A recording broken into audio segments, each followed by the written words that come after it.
Hello, viewers, and welcome to our newspaper review segment on Abuja City TV. My name is Alvin Itiokosu. Here with me in the studio is Olamilekan Adigun. Olamilekan Adigun, you're welcome, sir. Thank you very much, and thanks for having me. Olamilekan Adigun is a social commentator and a journalist of international repute. This morning, he'll be throwing light on some of the trending headlines in the dailies. All right, to start with, let's begin with the Nation newspaper. On the Nation newspaper, we have Tinubu to Siemens, speed up investment in power and rail. Well, if you ask me, this agreements for infrastructure in critical sectors like rail and other aspects, but there seemed to be the COVID pandemic of 2020 actually slowed things down a little bit in terms of implementation of the agreement, and don't forget, in the 2023 elections, some people try to play politics, over the issue about whether they can fast track or renegotiate the agreements and things like that. And I think what the President Tinubu is trying to do is to ensure that there's a strict implementation to the 2018 power agreement with Siemens. Let's not also forget that also part of the is that was where one of the things that former chief of staff to the president, what's his name now, Abba Kyari, went to Germany to try to reintegrate, remind for like a follow-up kind of visit, and so many things were bundled up into that project by his visit to Germany, is to try to ensure that, okay, let's speed up this process. Let's, ensure that these agreements are met. And if there's will be any reason, say the $1 trillion agreement with the federal government, and so that they can be power, who can power in Nigeria. Strengthen bilateral ties with Germany. And of course, to strengthen bilateral ties with Germany. Okay, still on the Nation newspaper, we have impeachment. Appeal court rejects Ondo Assembly's fast-track request. Well, Ondo has become a story in terms of the political trajectory of Governor Akeredolu. It should have been a simple matter if if you will not, your health is not going to take you, that you can just hand over. Gathered, the family of the governor actually took over the state, not even allowing the deputy to even do anything. And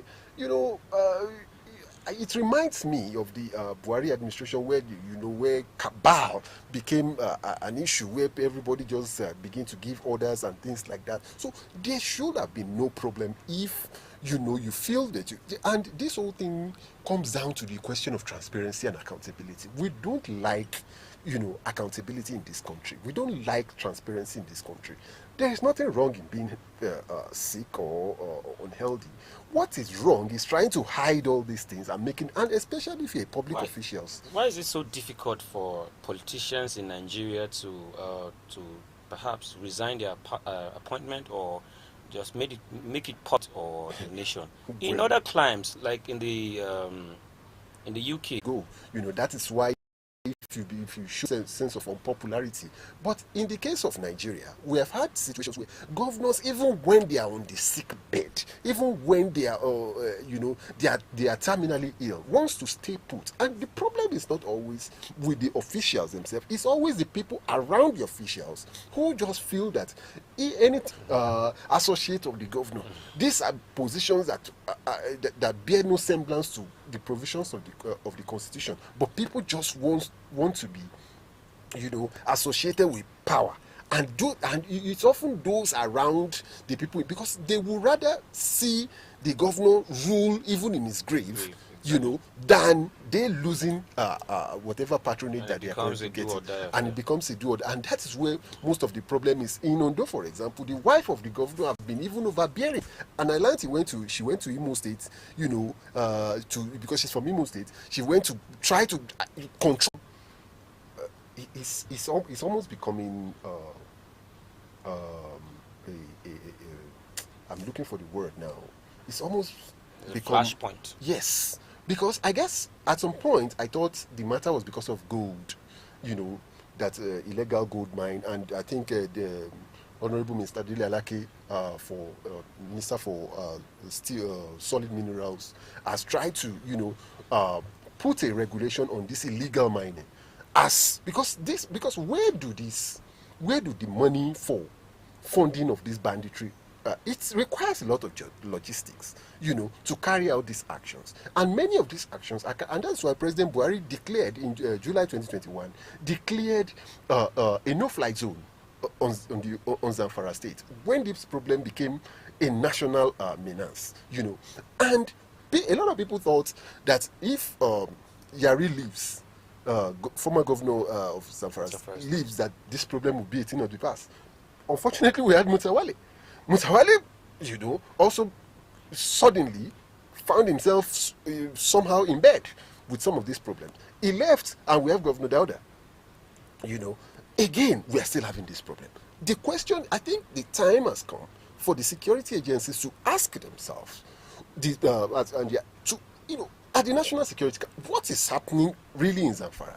And I think virtually all governors of Zamfara State should have serious questions to answer. DSS should.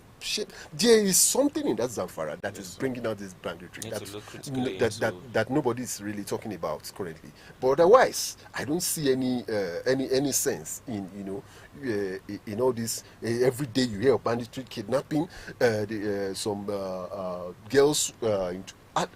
In fact, so many things that are shady is going on in that state that needs to be unveiled.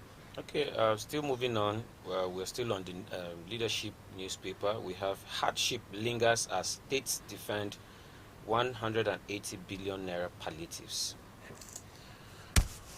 Anytime you hear palliative, just know that it has to do. For example, during I think palliatives, became a kind of a household name. Also during the COVID-19 lockdown. Yes, with the advent of COVID. Hopefully in preparation for the forthcoming elections. So all these things are tied to corruption. So, and that is why I've always been against this idea of all these government interventionists,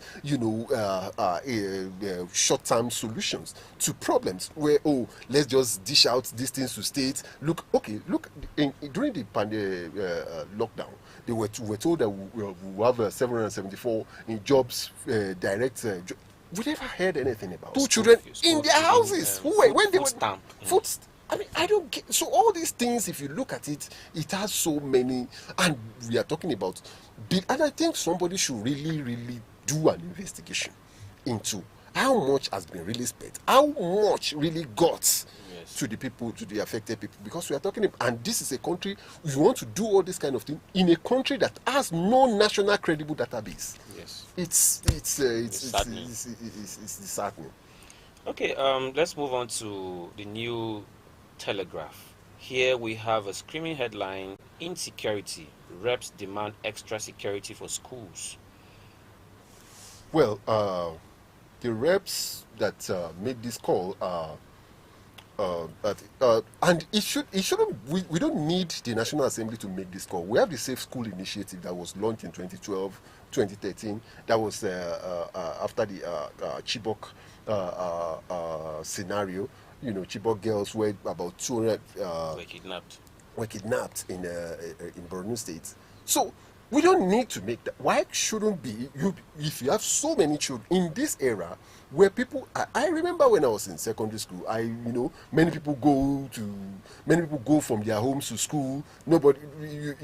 If you don't see your child, it's not because the child has been kidnapped at the time. It's maybe your child probably just went to a friend's house, or maybe just go and enjoy. They will come back regardless. But these days, if you have to personally take your child to the school, and you have to personally take the responsibility to go and pick your child back home.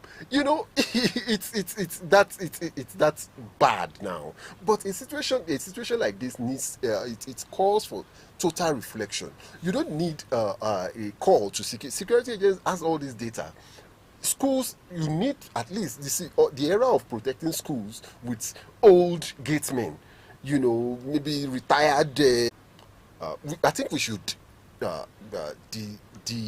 emphasize this court issue. I wrote an article in 2021 where, a frightening dimension of courts deciding strictly internal matters to political parties. I was against that. And I wrote that article against the backdrop of Oshiomole's case in APC. The courts had no business whatsoever in that, what's it called?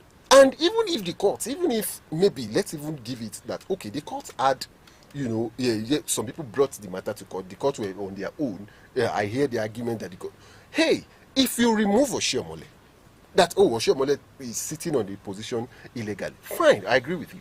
But hey, you have no business appointing who replaces Oshiomole, because the APC constitution has a clear provision about who succeed a national officer when either they are removed or, because the APC constitution, all you needed to do as a court is to direct them back to the, if Oshiomole, as the national chairman of the APC, vacates his seat, there are 2 deputy national chairmen, there are 6 deputy national vice chairmen that can succeed Oshiomole at any time.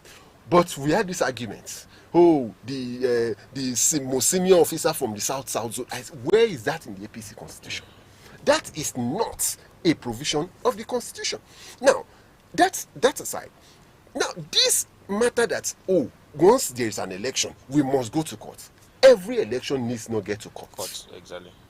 But the problem is always that even people that know clearly that they didn't even add the vote, they didn't have the support base, they didn't have any business even contesting the election, we want to go to court to prove to their followers that they were cheated. Please and please, we need to outgrow this. We are over 23 years, in a democratic experiment. We have to have outgrown all these shenanigans. If you win in the court, it's because the courts are biased. If you lose, if you win in the court, it's because the court is credible. If you lose, it's because the courts are biased against you. It doesn't work like that. And when it works out for one, the other complains. If it works out for the other complains. So you really, and their judiciary is one of the most this 2023 election, I've never seen the judiciary being attacked. Attacked, in my years of following what's it called? I've seen in this election cycle, I have seen the faces of judges posted on social media for mass bullying. Even the Justice Okoro in his judgment in the actually even made a very, very direct, pronouncement. If you come to court to prove your case on the basis of merit, not on the basis of emotions, it doesn't work. It doesn't work. All right. Thank you very much for that insight. We're still moving on. We'll move on to the Punch newspaper. Still looking at the palliative from a different angle. The Punch newspaper has this headline: Reps probe 447 billion naira COVID-19 spending, summon 83 MDAs. I'm not sure we've heard the last of the kind of looting. A nation where at a period where, in fact, the entire population was were submerged. Nobody could. At the same time, some people were feeding fats on a people's misery. If this is not a crime against humanity, I don't know what else to call it. Because this is what people should call crime against humanity. Because you subject people to such level of dehumanization, and you have the audacity to loot that amount of money. I don't think it should end in, why are you usually probing 3 years after the looting has been done? You are still talking about even probing. Probing suppose that some people are innocent. What more do you need? A nation that went into recession because of this monumental looting. The country went into, a lot of people lost their jobs due to that COVID-19 pandemic. The GEP, the government empowerment, program, so many have just been phased out for no reason, and they've not really achieved continuity. Yes, and they've not really achieved what the project objectives that they were meant to achieve. And this is why we need to really look at the implementation of many of these intervention funds, and some people need to be in jail. If you ask me, at least. But unfortunately, these people, some of these people will come up and get national honors. That's the unfortunate part. All right, let's take the last headline from Nigerian Tribune. We have Western liberal democracy not working in Africa. This statement is credited to Obasanjo.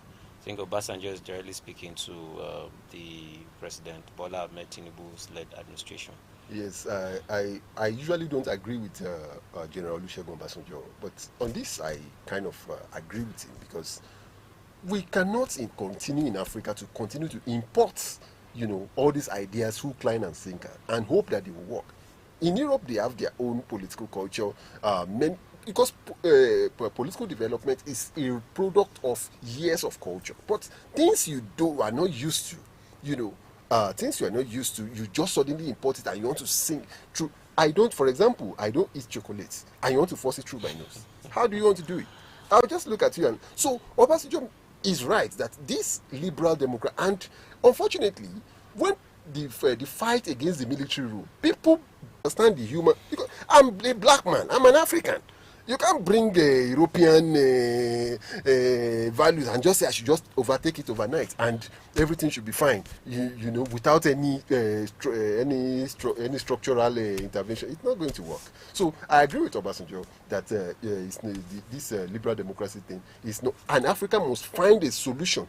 And that was why, if you look at go and read the history of the Asian giants, you will see elements of the fact that they had to come up with their own solution, and that's why I have been one of the advocates of African solution to African problems.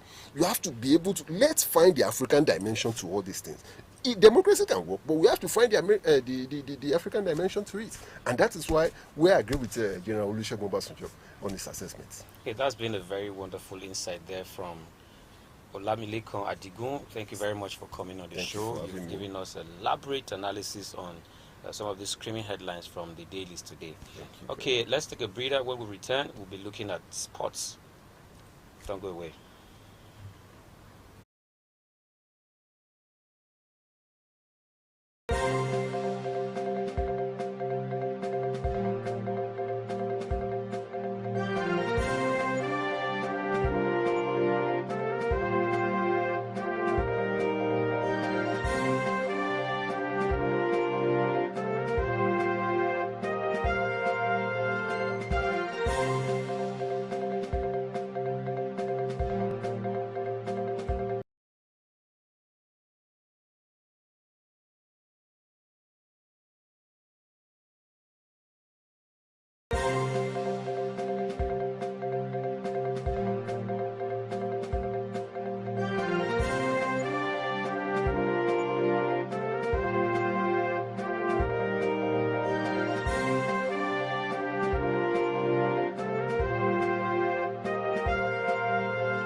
Welcome back from that breather. Is still your darling station, Abuja City TV. My name is Alvin Itiokosu, and here with me is Chijioke. Chijioke, you're welcome. Thank you, Mr. Chijioke will be taking us on a ride on or this sports.